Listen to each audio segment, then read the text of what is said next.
வணக்கம். நாம் பார்த்த நிகழ்ச்சி பார்க்காதோம். தர்மன் படத்துடைய அறிவிப்பு வந்திருக்கு. Rajini sir hero, Kamal sir producer, Ashwath Marimuthu director. இப்படி ஒரு அறிவிப்பு வந்திருக்கு.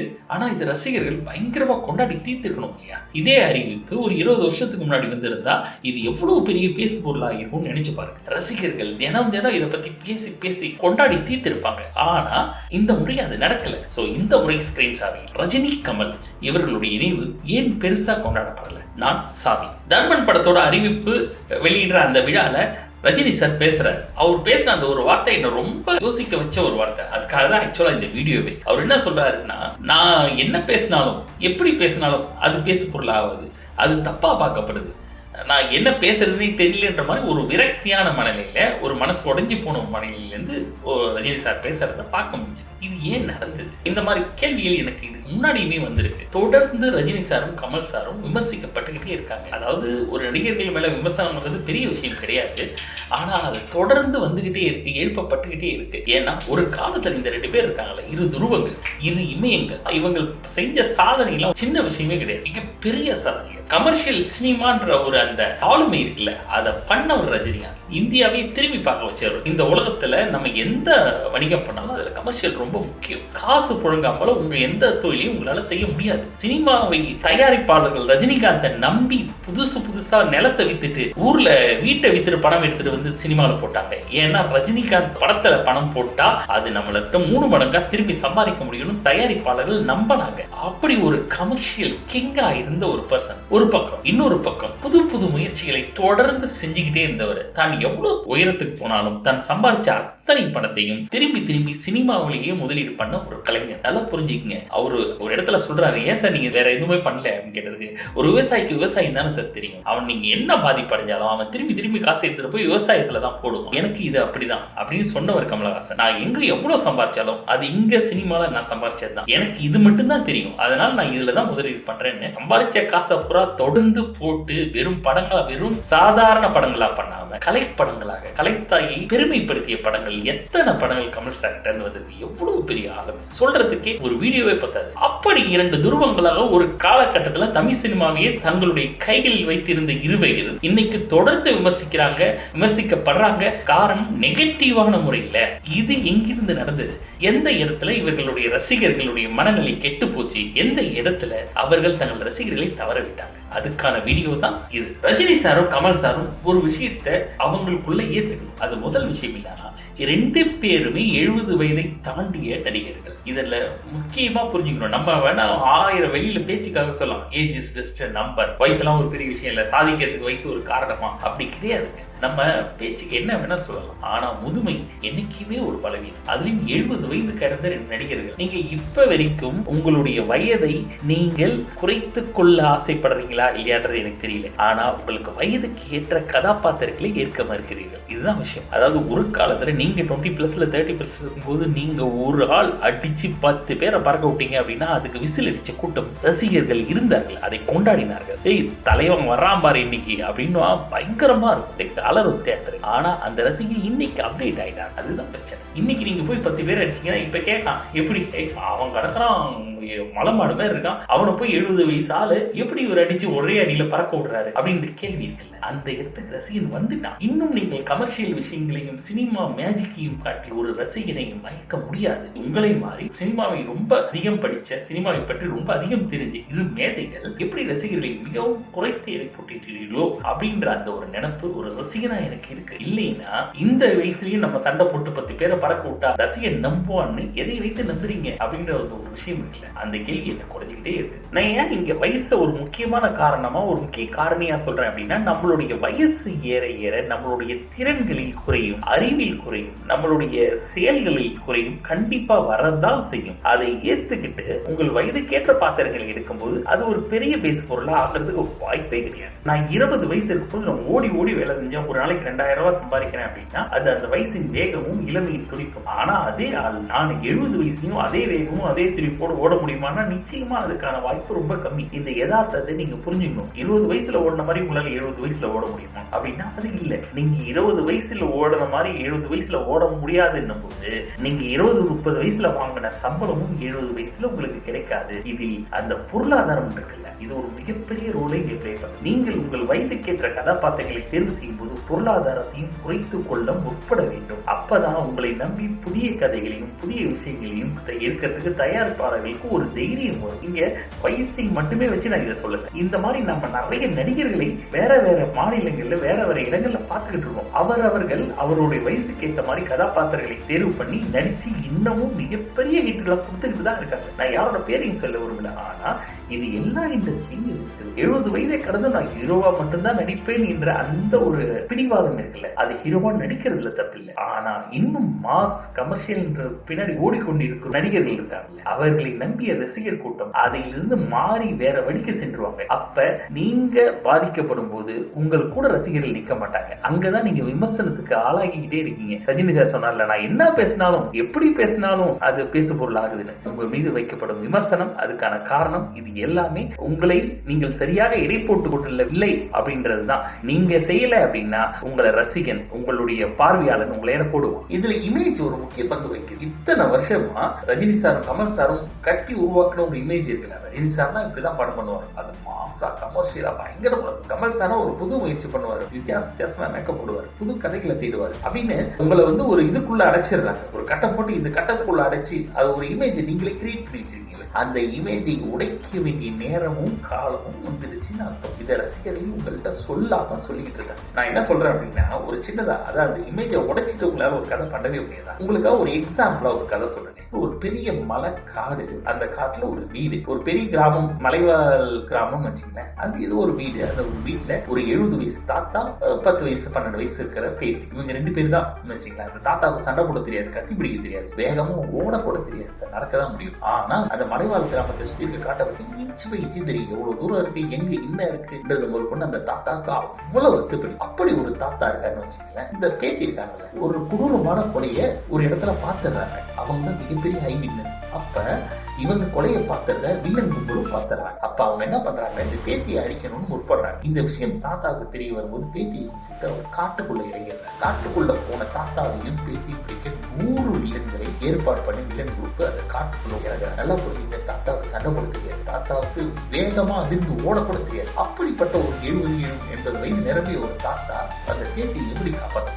அவருடைய அந்த புத்திசாலித்தனம், காட்டை பத்தி அவருக்கு தெரிஞ்ச மாதிரி அந்த ஊர்ல யாருக்குமே தெரியாதுன்றது தான் அவருடைய மிகப்பெரிய பலம். யோசிச்சு பாருங்க, அந்த தாத்தா அந்த 100 பேரையுமே அழிச்சு அவங்க பேத்தியை காப்பாத்துவாரு. ஆனா எப்படி? இதுதான் படம், அதுதான் கதை. யோசிச்சு பாருங்க, இந்த கதையில மாஸ் இல்லைன்னு நினைக்கிறீங்களா? இந்த கதையில கிளாஸ் இல்லைன்னு நினைக்கிறீங்களா? இந்த கதையில அந்த மாஸ் சீக்வன்ஸ் இல்லைன்னு நினைக்கிறீங்க? எல்லாமே இருக்கு. ஆனா அந்த வயசுக்கு ஏற்ற மாதிரி இருக்கு. தாத்தாவுடைய பலம் அவரோட உடல்ல இல்ல, மனசுல இருக்கு. அவருடைய காடை பத்தி தெரிஞ்ச அவருடைய புத்தி கூர்மையில இருக்கு.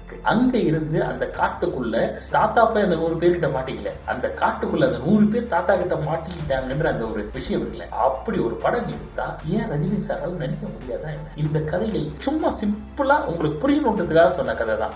கமர்ஷியல் விஷயங்கள் இருக்கணுங்க. அந்த கமர்ஷியல் என்பது கதையோடு சேர்ந்து இருக்கும்போது ரசிகர்கள் அதை கொண்டாட காத்திருக்காங்க. இப்படி ஒரு படம் ரஜினி சார் நடிச்சா ரசிகர்கள் ஃபெயில் ஆகிடுவாங்க நினைக்கிறீங்களா?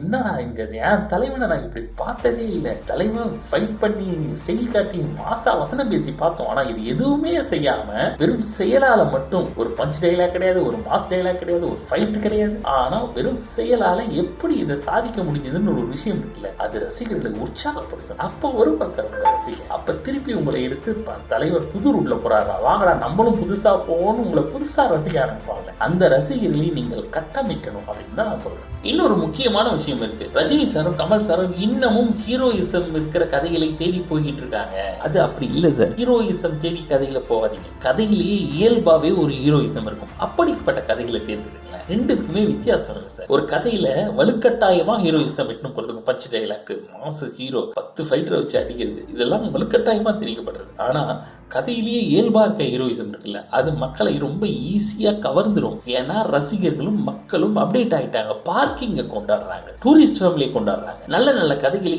எடுத்து கொண்டாடுறாங்கன்னா அந்த ஹீரோயிசத்தை தவிர்த்துட்டு, கமர்ஷியலை தவிர்த்துட்டு புது புது கதைகளை மக்கள் வரவேற்க ரெடி ஆயிட்டாங்கல்ல. லப்பர் பந்து மாதிரி படங்கள் எப்படி பெரிய ஹிட் ஆகுது. அங்க அந்த கதைக்குள்ளேயே ஒரு ஹீரோயிசம். நான் சொன்ன லப்பர் பந்தே பாருங்களேன், கெத்துக்கு எங்கேயுமே பெரிய ஃபைட் சீன் இருக்காது, எங்கேயுமே பெரிய மாஸ் சீக்வன்ஸ் எல்லாம் ரொம்ப கம்மி தான், பெருசாக எதுவுமே இல்லை சார். வெறும் கிரிக்கெட் ஷாட்டு, அவர் ஆடுற ஷாட்டு, அதில் போடுற பாட்டு, இதை வச்சு இயல்பான ஹீரோயிசம் லப்பர் பந்தில் கெத்துக்கு இருக்கும் பார்த்தீங்களா. அதுதான் ஒரு படத்தோட கதைகளில் வர்ற இயல்பான ஹீரோயிசம். இப்போ நான் ஒரு விளையாட்டுக்கு ஒரு கதை சொன்னோம்ல, அந்த கதைகளோட பாருங்க, தாத்தா வயசானவர், அங்கே எதுவுமே கிடையாது, அவர் பஞ்சாயத்துலாம் பேச அடிக்க கூட மாட்டார், சண்டை கூட கிடையாது அந்த படத்தில். ஆனால் அவர் செய்கிற விஷயம், அந்த பேத்தியை காப்பாற்றுறதுக்காக அவர் செய்கிற விஷயம் இருக்குல்ல, அதுதான் ஹீரோயிசம். அந்த படத்தில் அந்த ஹீரோயிசம் உங்களை டிமாண்ட் பண்ணணும், இந்த இடத்துல ஹீரோ இப்படி வரணுன்றதை டிமாண்ட் பண்ணணும். அந்த மாதிரி கதைகளை நீங்க தேர்ந்தெடுக்கும் போது உங்கள் வயசும் ஒரு பெரிய ஃபேக்டரா இருக்காது. இதை ரசிகர்கள் நம்புவாங்க. அப்படி நம்ப ஆரம்பிக்கும் போது ஒரு புதிய ரசிகர் கூட்டத்தை நீங்க உங்களால ஆரோக்கியமான ரசிகர்களை தேடி